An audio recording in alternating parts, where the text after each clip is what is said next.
The Mulberry Tree Group presents Girls Aloud, your resource to women behind the scenes in media and the arts. Follow along on the journeys they took to succeed in a world where doors were seldom open to them. This is your visual card catalog of women who pursued their goals and dreams behind the scenes and didn't take no for an answer.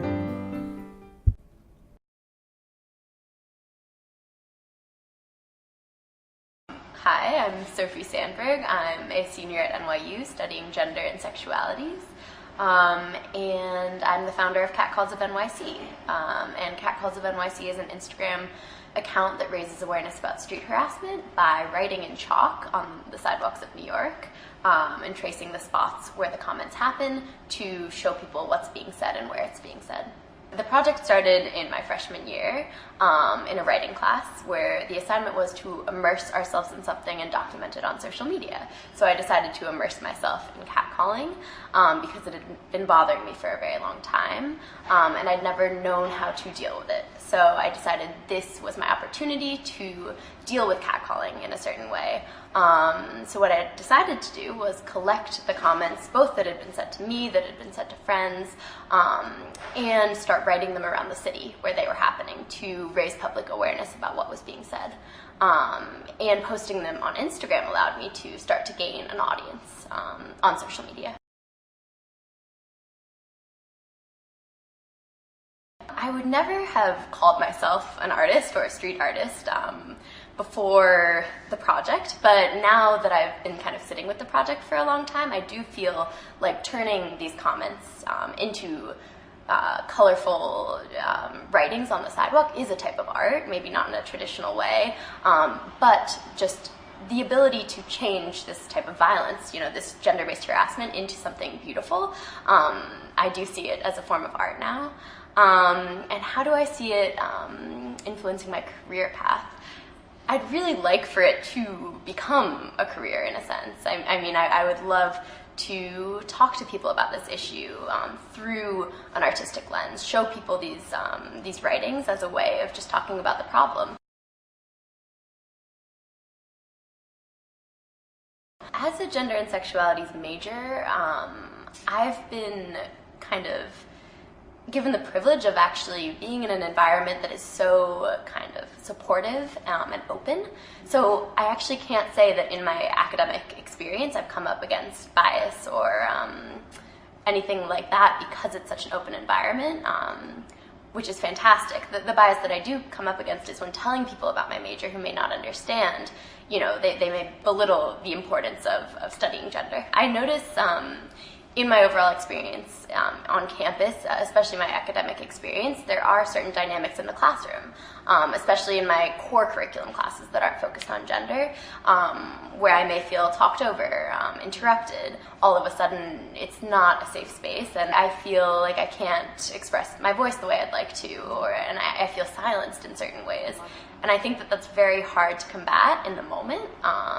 Just by the way it works, it's hard to come back at that because you're still in those gender dynamics. You never escape them. I never would have expected that it would have caught on like this. I talked to my friends, they said it was a good idea. I thought it was going to end at the end of the semester and I'd call it a day, I'd write about it, I'd get a grade and it would be done. But then, I got such good feedback from my friends, from my family, and occasionally from people who saw it on the street or who would message me on the Instagram account that I decided to keep going. And it took about, 2 years before it caught on in a bigger way, where I gained a bigger following. And that was extremely surprising and exciting. I guess the first man who I think of when I think of this project is actually my dad, because with my first experience with harassment, he was less than helpful in helping me kind of deal with it. He suggested that maybe I don't wear what I was wearing that day, which he meant well. He was trying to protect me, but it ended up making me feel all the worse that I was provoking it again in some way. So my project has allowed him to see the ways in which harassment targets everyone, and also he's just been really proud of me in that I've been able to fight back against it in this way. Other men, there are certain men who think it's a horrible idea. Recently, one man said, I'm just putting the filth back on the street and I'm even worse than the men who are saying it in the first place. So there's a lot of, I guess, ignorance when it comes to the project. There have been men who have said my project has helped them become better allies, helped them understand the problem, helped them realize what maybe they were doing that made someone uncomfortable, which is a huge goal, just to help men see maybe the small things that they're doing that could contribute to a larger problem like gender-based harassment.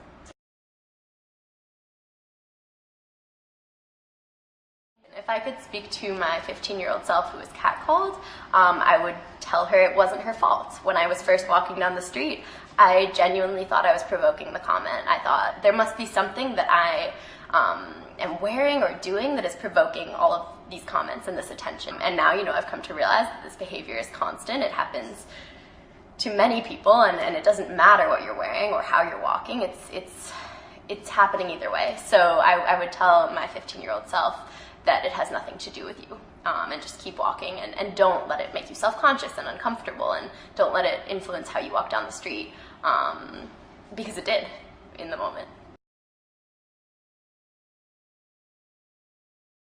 What I want to show with the account is that street harassment is just one facet of a problem that is a huge epidemic in our society. Harassment like this is happening in schools, it's happening in the workplace, and it all has to do with the same root issue, which is how we treat women in these spaces, in public spaces.